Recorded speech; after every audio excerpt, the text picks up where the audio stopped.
Everybody, welcome back. Back in the shop on a Monday here to work on the Indian Larry Tribute Panhead. Got a really limited amount of time today, but I missed working on this bike last week, so I wanted to get in here and get a couple hours in anyway. So we during the week I went ahead and mounted up the rear tire on the wheel, popped that in the frame. So now it's time to get this rear wheel spaced. So I'll talk about how I accomplish that, and then we'll hop over to the lathe and cut some spacers. Like I said, unfortunately, that's probably going to be all we get done today, but progress is progress. All right, so we're out here to the bike. You can see we got the wheel in the frame. So the first thing we need to do is center the wheel. Really, I mostly eyeball this, so I'll get my front end set straight, and then I stand in the rear of the bike and really just eyeball down the center of the tire to the center of the frame. You can double check if you have a even frame, but a lot of frames have an offset built into the chain side.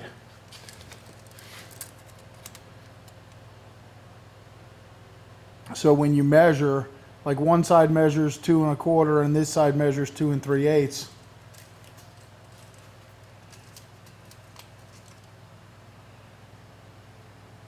I'm sorry, 2 1/8 and 2 3/8. So you get into a little bit of trouble just measuring the wheel and making the wheel in the center of the rear frame legs if they're not evenly spaced on the bike. Fortunately, this frame, which I have no idea where it came from, it's some old reproduction wishbone frame, we might be even. So we got 1 7/16, 1 1/2. So you just keep bumping it around until you get your measurement set and the wheel looks center to eye. Your eye will not lie to you. So you just keep looking at your stuff. If you're not 100% sure, you can pull a string from your steering stem and it gives you a little bit more of a visual reference coming down the backbone. Guys use laser levels. I actually have one. I don't know where it is. I don't see it. But this is the way I've been doing it for years, just by eye and, taking some measurements off of, like the brake and sprocket flange and the lip of the rim over to the frame tube. So now we're like 2 1/4, 2 1/4. So as far as that goes, we're set. I always make the sprocket side spacer first. Probably really doesn't matter, but that's how I do it. So we got our calipers here. This is a 99 and down style wheel, so it's got the Timken bearings and a rubber seal. So we're going to have to turn a nose on the spacer. So I'm going to make a quick little sketch here. Feel free to laugh at my drawings. I'm a terrible drawer. One day I'd like to become proficient in actual drafting, but I don't know if I ever will. Okay, so now you can see my little sketch there. We're going to have a 3/4 inch through hole and a spacer with a nose turned on it. So first we'll figure out the overall length. Is 1.552, and then we'll figure out the length of our nose, which on these I always measure it and then give myself a little bit extra because you don't want the spacer rubbing against the seal. So like this is showing 283, so I'll make the nose 350. And then we just need to figure out the nose diameter. which you want to be pretty tight because it's a rubber seal, and that holds the grease in the wheel. So 1 inch 120, so basically 1 1/8 inch. I'm going to start out with some 2-inch material, and then we'll machine everything down from there. So here you can see this is just our quick little sketch, but it's easier than trying to remember all this stuff in your head, which I have done at times, but this will just give us a quick reference we can refer back to as we start cutting.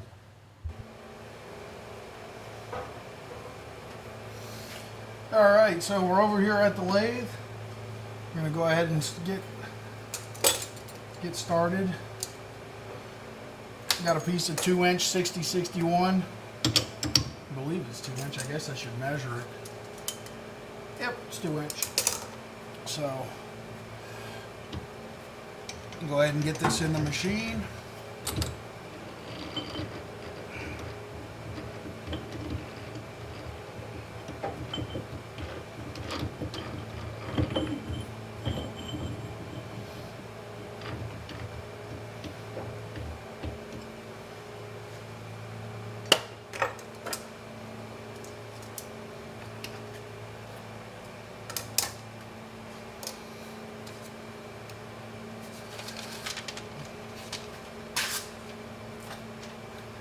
Gonna take our little sketch, hold it on here with a magnet, so we always have that to refer back to. So first things first, we'll go ahead and get this faced off.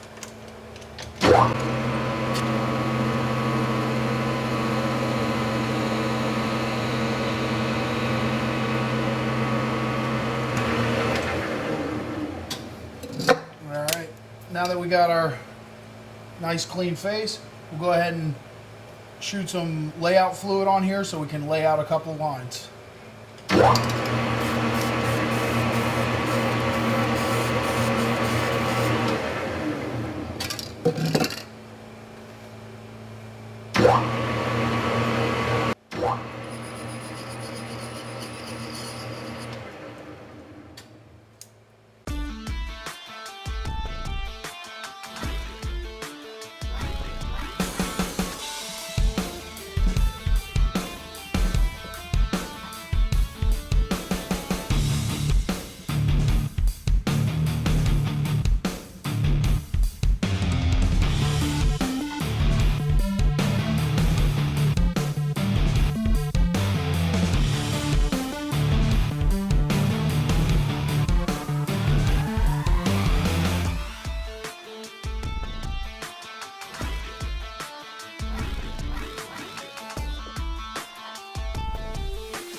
Alright, so we got our 1 1/8 inch nose turned on there. Going to put a couple quick chamfers on here.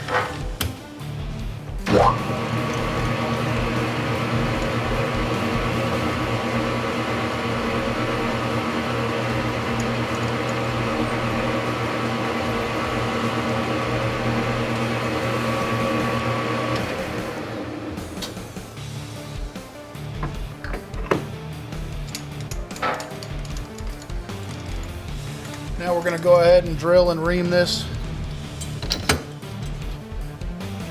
out to 3/4.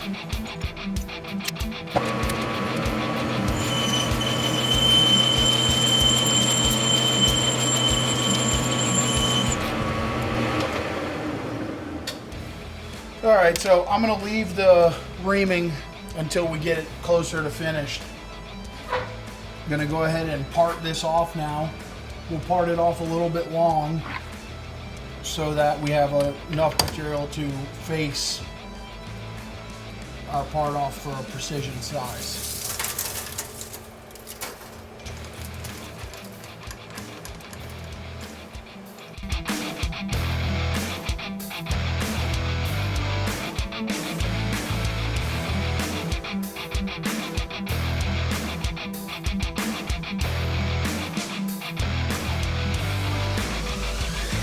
Alright, so we got our piece parted off. Go ahead and flip it around, get it back on the lathe.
Alright, so we take our overall length of 1 inch 552, subtract the 350 for the nose, and that gives us 1 inch 202.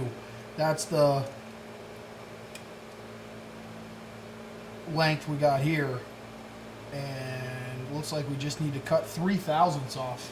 So, man, I was really close on that first that first face.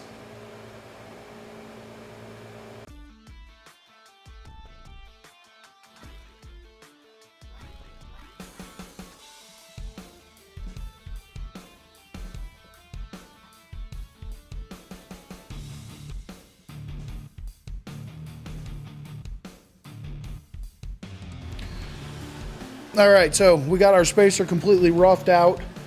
What I want to do is make this just a nice continuous taper. This is obviously too large overall diameter and it'll look silly, so we're going to go ahead and put this on this split collet. We'll tighten this down. We can put this back in the lathe and calculate our taper. Okay, so I use an online taper calculator, and we know our taper angle we need is 8.3 degrees. So we're going to set our compound to 8.3 degrees and get to cutting. Being that this is really just a decorative part, it's not critically important that we nail that dimension, 8.3 degrees. So I'm just going to set it on the compound here basically by eye, with the little gradations on the machine, and that'll get us close enough to what we want. It's just a decorative part, so it'll do okay like that without too much trouble. Back this out, snug that down. I also went and put in a new insert, so we should have a nice sharp insert to make these cuts, especially because we don't have a power feed on the compound. It's just something I got to work in by hand, and to get the nicest surface finish possible, made sense to start with a nice sharp cutter.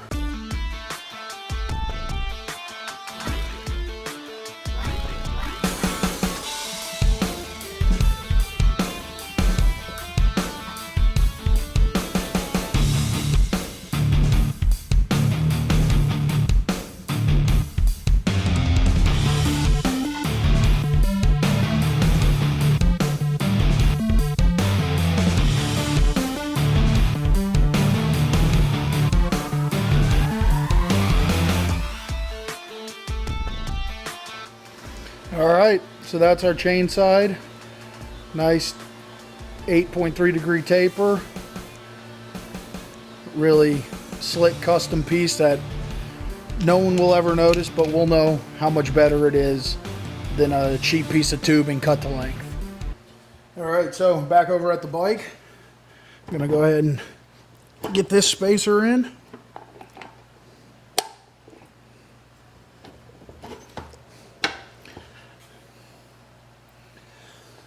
Man, that is really, really slick and looks better than I was even expecting. I'm so happy with that. Next thing we got to do is measure the other side, which I'm thinking may be the same dimensions, just based on the frame looking pretty uniform, but I'm going to grab the caliper and check. All right, so this side is 1 inch 650 to instead of 1 inch 552, so it's just a 100 thousandths difference. And it'll just be in the large dimension. So we can use our same drawing. We'll just add an extra 100 thousandths to the overall length.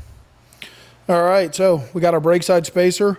This one I didn't do the taper because the brake hanger needs to mount on here. I went ahead and machined this to 1 inch 750, 1 3/4. And we may end up having to change that. I haven't decided about the brake hanger setup or any of that yet. So I wanted to leave it big enough that we can make modifications if needed once we decide on the brake hanger. So I'm going to go ahead and get this put in, and we'll have a spaced wheel.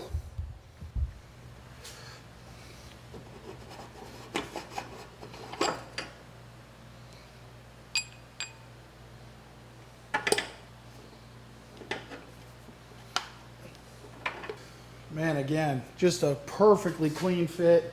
You can just barely see a little touch of the rubber seal, and everything looks perfectly concentric. When I get some help here, I'll have to get this thing blocked up a little bit higher so we can rotate the wheel. But I am super happy about how this is looking. Nice, clean. Obviously these can get polished or whatever. It's hard to see them both at one time, but I think you get the idea. Tight quarters in this shop these days, but man, I'm really pumped on those. Don't have any time to really work on the mounting, but I just wanted to pop the fender on here and see what it looks like. We're kind of debating between this fender and a flat trailer fender. I like the radius fender, I think, a little bit more just because of the radius of the tank, but it could definitely go either way. So we'll let that sit up there for a day or two, be able to look at it as we pass by, and then we'll make some decisions. When we get back from Thanksgiving, it'll be time to get some more mock-up on this thing going. We'll have the fender, the oil tank. We got an air ride seat system, so it'll look like a rigid mount seat, but it'll puff up on some airbags, and some other really cool stuff's coming for this bike, so definitely stay tuned. All right, everybody, that's a wrap for today on the Panhead. I'm really, really happy with how those spacers came out. Again, to me, it's all this little stuff on these bikes, the small details that really make an exceptional bike from a run-of-the-mill bike. At the end of the day, it's a rigid frame Panhead. How unique can it be? Well, it can be really unique if you take the time to work on all those little details. The details is what makes it. So anyway, I hope you guys are enjoying following along with this build. We're getting ready to get into the real meat of it. Now that we got the wheels spaced, you know, we're going to do the fender, the oil tank. We'll get the finished bars all mocked up correctly. The seat, all that stuff. We'll start looking at exhaust and intakes, and it's really going to start to take shape. So anyway, if you're enjoying this build, don't forget to subscribe so you can get all the updates on that and all the other crazy stuff we're working on, our machine tool videos, all of our other builds. You know, we really try to keep it interesting around here. So again, thanks for joining us, and we hope to see you next time at Gatti's Garage.